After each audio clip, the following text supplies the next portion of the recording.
Hello everyone, I'm Adnan. So today I'm going to teach you some important function of PHP. So I basically today I'm going to teach you two important function, and one is a session, another is cookie.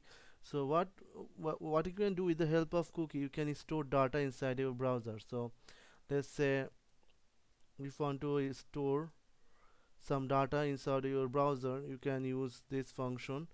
So cookie name, cookie value, or you can directly write username and then value. Okay, so it doesn't matter. So for one day, this is for one day. Yeah, so let's now I'm jumping into my browser, and then I'm running my PHP file, and after that you can watch. So yeah, so this is the value. So username in this, all an HTTP priority expiration date, everything is located what I have entered in this cookie. So now I'm going to show you how session work in PHP. So with the help of session, you can store data in your PHP file. So let's say if want to store something, so I want to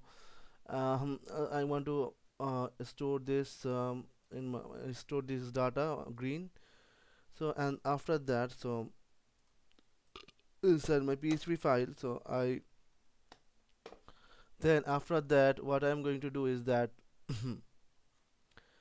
I'm going to run this command to show in my browser if anything exists with the name. All my session value I can find out with this super global variable. So let's run this command, and now I'm moving to my PHP file. So yeah, you can see session variables are set array, favorite color green, and favorite email cat. So this is you can how can you this is how you can store data inside your browser with the help of cookie and session. So guys, please keep watching my videos and don't forget to subscribe, and thank you all, best of luck.